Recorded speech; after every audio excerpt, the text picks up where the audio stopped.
powerful on turn 3 deck. Yeah, basically kind of almost a rematch of the matchup that you played. A little bit different, but pretty similar. Yeah.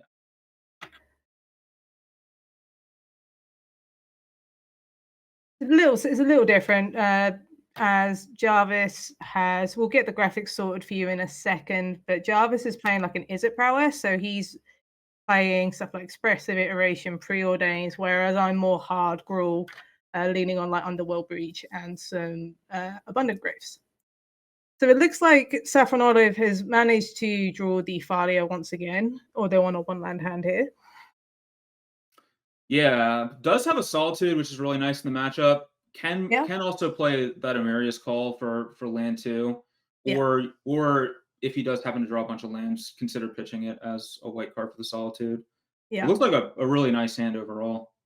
Yeah, this as you saw in the first set of matches, Thalia was just a beating for me because you're playing so many few lands in prowess that just getting taxed that 1 mana is just enough just to put you off balance. It's kind of hard to play around, and you kind of have to use all your resources just to remove this Thalia, and then hopefully another one doesn't come down. Yeah, especially like when you were stuck on 1 land. There's really nothing you can do. You can't play a removal spell. You can't really do anything. So yeah, I agree with you. The Thalia looks very powerful in this particular matchup. Yep, and especially Saffron has 2 copies as well. So once Jarvis deals with the first one, it's just, it's beating the second one can be quite a tall order here.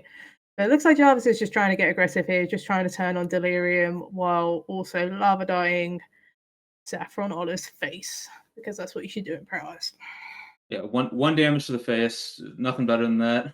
Yep, send a message. Yeah. I do like this play because, well, 1, maybe he gets a Delirium, but also 2, like if Saffron does have Thalia, which we know that he does, Jarvis can't cast Lava Dart off of 1 land anyway, so he's going to need to find something anyway. So yeah, so it looks like Saffron has cashed in this Solitude just to deal with that Dragon Rage Channeler there. And it looks like it's going to give Saffron a really good opportunity just to cast one of these Thalias. And it's very similar to happened in my first game with Saffron. You just kind of stuck on 1 land, or not stuck on 1 land anymore, but it makes it really hard to cast, this expressive iteration or Underworld Breach, right? Just because you're just playing a 2/2 at this point. Right. It kind of almost completely invalidates Underworld Breach in a lot of respects. Just by, limiting the damage that it can do. Yep. And as much as Saffron Olive made this deck to be, I'm going to Collector's Cage, surprise, here's an Emrakul, it's just a really good Humans Beatdown deck as well, because it just has enough disruption, enough aggression just to get there. Yeah, absolutely. So Jarvis theoretically could sacrifice a land here to Lava Dart the Thalia. I don't know if I like that. Yeah, I don't know if I like that either. It is a choice you can make. It's like I'm looking at this expressive iteration, just going, I really want to cast you, but going down a land doesn't help. But being on 2 lands also doesn't help because you have this Thalia. So you're kind of in the same situation here. One thing is that the Questing Druid is kind of doing a nice job as serving up as like a big body. Although that Thalia's Lieutenant's going to change that. Yeah. Who knew Thalia Lieutenant is still a good card in 2024? Yeah. I mean, I'm happy about that. I love that card. Oh yeah. I played a lot of like humans in like the standard of its time during like Shadows standard. It was a good time because you had Fravor Inspector, which is the best card in Magic. Definitely better. Yeah. Jarvis asked me Novice Inspector or Thraben Inspector, and I said Thraben Inspector. So see, this is why I like you, Brian. You know the right cards. That's right. Unlike Saffron, who's put Novice Inspector in his deck instead. Yeah, I thought that was a huge deck building mistake. I know, right? So it looks like Jarvis is gonna deal with this Thalia thanks to the lava dart. Because he really wants to cast this expressive iteration, which is, I think it's been further enough in the game that you just can't sandbag anymore. You need to start doing things. Right. Yeah, But that's it's gonna be unfortunate when the second Thalia and potentially third Thalia comes down there. yeah, that is nice here that Jarvis actually can get a pretty decent attack here. Mm. But yeah, that second Thalia coming down and the Thalia's lieutenant to put it out of lava dart range is going to be pretty powerful. It is. I don't know. This is going to be a really interesting race here. Yeah. In terms of life totals, I think that Saffron Olive is a little bit favored, but I feel like a lot could happen. Oh, it looks Okay. like I like the aggression. I can respect this. Yeah, I like this too. It makes this Thalia's lieutenant even worse as well if you're just forcing Saffron to block and, just chip away at like the threats before they become, out of lava dart range. Right.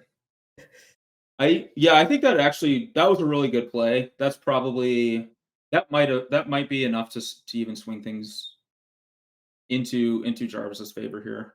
Yep, and who needs lands when you have lava darts? Not me. Okay. Interesting. Can't cast spells if you don't have lands. Farley is no good. Tap head. I think here probably looking at playing the Thalia and the Sentinel. Yep. And I don't think you can afford to deal 3 damage to yourself with the Miria's Call. It's just way too dangerous. Yeah, it's way too risky right now. This Questing Druid's a 5/5, and this Dragon Race Chandler does have to attack now, so it's just a flying 3/3 that Saffron can't really deal with right now. Right. And if Jarvis does draw another land, so like right now it's a 3-turn clock where Saffron's going to have to chump every turn or eventually like build up a big enough board to trade with that. I think it's 5/5 right now. But yes. if Jarvis draws a land with that third lava dart in the yard, that would increase the clock. Yeah. Because and could even cast it through the Thalia too, which is important. It is very important, yeah. Fortunately, drew a Swiss Spear, which we can't really play, but Jarvis has enough aggression on board here, and as you rightly said, Brian, this Dragon Race Chandler is a clock unless Saffron can draw like a Solitude or something to deal with it. Right. Interesting choice to block with the Thalia there. I mean, I don't mind it because there's a third one in hand, but it wasn't something that I initially would have considered doing. No. But here, yeah, You're into Lieutenant. I think that this. Let's see, how much damage is this going to be? I think this is going to be lethal if Jarvis doesn't draw the land. Yeah. See what Jarvis draws here. Oh, that's unfortunate. Yeah, that is. I don't know, a day late and a damage short. I don't know, some expression. But I respect Jarvis's like aggression there. You kind of have to play to your out, so just like binning your lands and just using these lava darts, it does make sense. It's just out of the cards that Jarvis drew, he just didn't see a land in one of them. Right. Yeah, it makes a lot of. I thought it was a great play from Jarvis, and it came up 1 damage short. But I thought that gave him the best chance to win. And agreed. Yeah. And yeah, I thought it was a well-managed game, both sides, honestly. I just really close game. Agreed. Not a lot of margin either way. And Saffron Olive just continues to play mono white humans, apparently, with Solitudes. Yeah, so sideboarding here. So Sanctify on Vec just looks really, really good against the Paralyzed deck. It's a really hard way for Jarvis to beat. Yeah. I'm not even sure what you bring in here. Spell Piercers might seem fine, but that doesn't seem great. Yes, because got too many creatures. Yeah. Buffering doesn't do anything. Pick your poison's a bit too cute because you're not really wanting to deal with the collector cages. Yeah, there's not a lot really on to be completely honest. Like this is kind of a situation where it's almost like don't board. Yeah. Uh, I would be interested in that Flame of Anor Yeah, or me too. it like it could be a double answer to the Collector's Cage plus something else, but Yeah. I also like just not siding anything in. right. Bone Crusher Giant is also fine. It deal 2 damage is notable against like a human's aggro deck. Yeah, Bone Pressure seems great. I love that, and there is something to be said about the downsides of bringing in a 3 mana spell against a Thalia deck as Yeah, for well. sure. So, For sure. in But I don't Looks know. like Jarvis kept a pretty good hand here. Yeah, We've got plenty of spells, plenty of interaction. We've got the Slickshot Show-Off that we'll hopefully see during this game.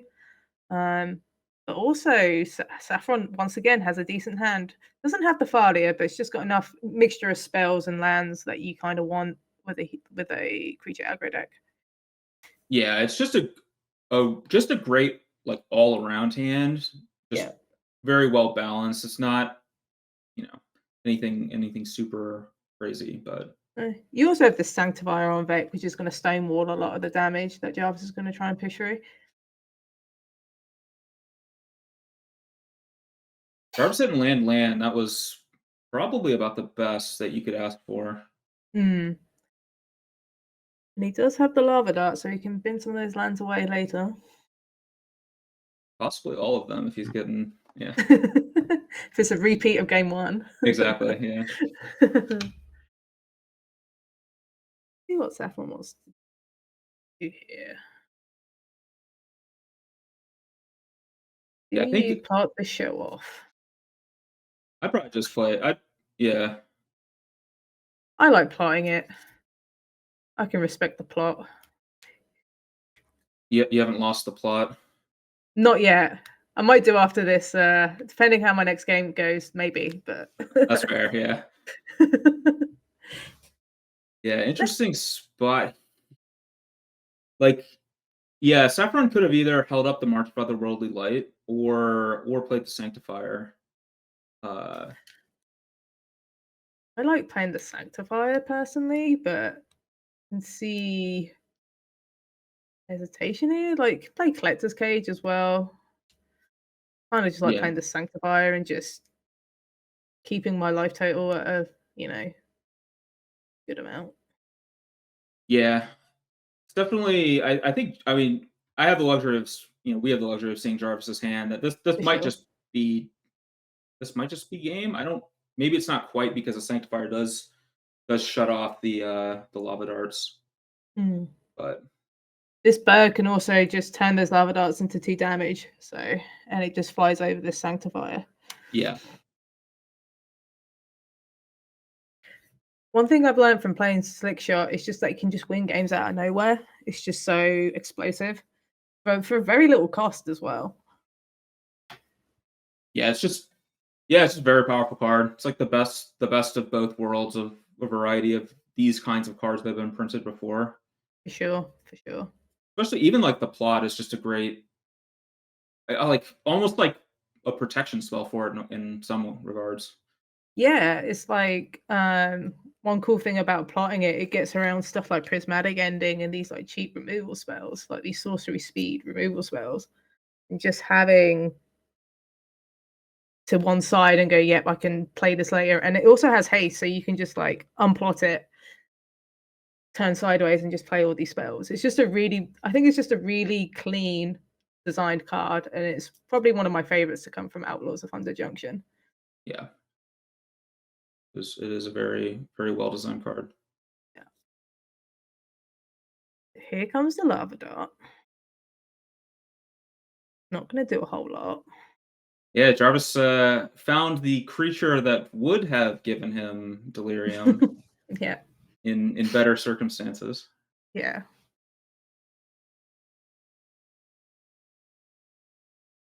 Yes. Now I think the march has to be held up, but you could I think Saffron could look to play some other card as well. I mean, possibly the champion of the parish plus hold it up, or even a Yeah. Cajun hold it up. Not sure exactly what the right consideration is, but I think he's going to play the cage here. yeah, it does seem that way. It's a really interesting card. It's one that I kind of glossed over when looking at previews just because the set is just so big. It seems a really interesting one, and the fact that you can just like cheese in an Emrakul just sounds hilarious to me. Yeah. And it is, I think it's quite, it looks quite powerful. Like, Yeah. Hideaway is no joke. And plus, you can just put a count on a creature at instant speed. That just seems pretty good. Yeah. Surprisingly relevant in a matchup against Lava Darts and Lightning Bolts. Yeah, very relevant. See what Saffron wants to do here. Do you want to attack?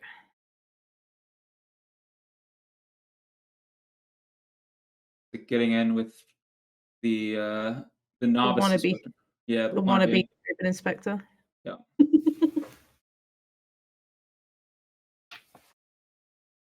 And gonna go ahead and fire off the march now, which I think you could wait and try to extract more value from the card, forcing Jarvis to try to make a play that, you know, wouldn't work. But on the other hand, if Jarvis did board in something like the Spell Pierce, you just lose the game basically. So yeah, you wanna land it to Adeline at some point as well, which is just gonna take over the game if it's just not it's just left unresolved. Yeah. So it looks like Jarvis is going to kick things off with a lightning bolt, putting Seth down to 8, which is. And there's the other slick shot. That's a pretty good draw. That was a nice setup there. Interesting spot here because Jarvis could just play Bolt and Lava Dart. And if he does happen to hit the I guess that would still be 1 damage short. I'm gonna say if he does happen to hit a card that provides Delirium, which there aren't that many of them, but they do exist, then it would be close to game over. But it does have to also be wary of the Collector's Cage. Yeah, that Collector's Cage is just gonna put something into play out of nowhere. Interesting. Ends up going for the. It's also going to be really hard to hit Delirium, considering Sanctifier and Vec just does XR red cards. I don't think there's anything in blue or colorless that can get around it. Maybe if it's just going to be hard to hit Delirium, I think, just with the Sanctifier and Vec in play. Yeah, I think it takes like the Questing Druid or some card along those lines to do it. This is interesting. Depending on what Saffron had under his cage, there was a possibility of flashing in the Solitude, activating the cage before evoking it in, activating the cage before it sacrifices to have 3 different powers, and if there's an Emrakul or something under there, basically that would have been game. But opts not to do it. Still does have the Solitude available, which is powerful. But Jarvis might. I don't know. This will be interesting. Yeah, Jarvis, it's pretty close. This Sanctifier and Vec kind of changes things a little. Yeah, quite a lot. Sanctifier and Vec was quite good this game. Yeah, hell of a tansy play. So yeah, Jarvis finds Delirium, it's over, but easier said than done. Yeah. Specifically need Questing Druid.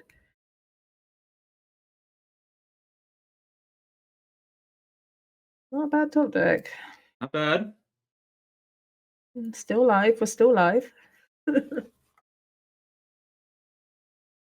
Another slick shot, so that would be lethal next turn. So Jarvis needs to survive a turn, which I believe he should be able to do. But it depends on what's inside that cage. Yeah. What's in the box? Yeah. Well, I don't think I'm allowed to say what my actual answer to that would be, but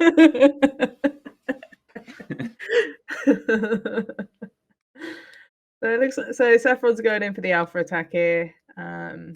Yeah, has access to cast whatever's underneath the cage. We'll see if it's a game-winning play or not. Yeah. Solitude or Emrakul does the trick. Yeah. There's probably some other cards that can do the trick too.